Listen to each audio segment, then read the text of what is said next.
Okay વિદ્યાર્થી મિત્રો, chapter number 14નો એક સવાલ છે અને ડીઓ ઓફિસમાં આ સવાલ પૂછાયેલો છે, ડીઓ ઓફિસના પેપર સેટમાં. તો ચલો સોલ્વ કરીએ. એક બરણીમાં 24 લખોટીઓ છે, કેટલીક લીલી અને બાકીની ભૂરી છે. તો બરણીમાંથી એક જ લખોટી યાદચ્છિક રીતે કાઢવામાં આવે તો તે લીલી હોય તેની સંભાવના 2/3 છે. ચલો ધ્યાનથી જોજો. લીલી લખોટી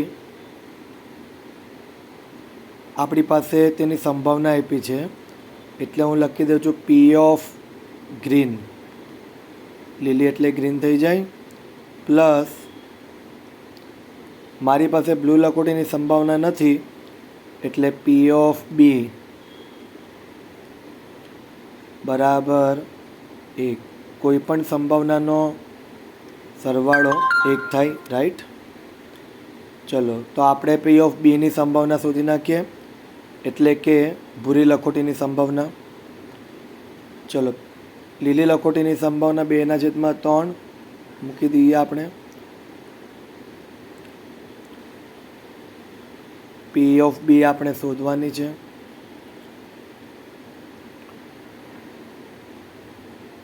પી ઓફ બી બરાબર 1 - આ જો જમણી બાજુ પર જાય તો માઇનસમાં પદ આવે, એટલે 1 - 2/3. તો પી ઓફ બી બરાબર 3 - 2/3 સાદુરૂપ આપવાનું છે. તો પી ઓફ બી બરાબર 1/3. ચલો તો આ જે પી ઓફ બી મળ્યું એ તમને ભૂરી લખોટીની સંભાવના મળી. હવે ભૂરી લખોટીની સંભાવના પરથી આપણે શોધીશું ભૂરી લખોટીની સંખ્યા. તો ધ્યાનથી જોજો, સૂત્ર લખું છું. ભૂરી લખોટીની સંભાવના બરાબર ભૂરી લખોટીની સંખ્યા આખાના છેદમાં કુલ લખોટી.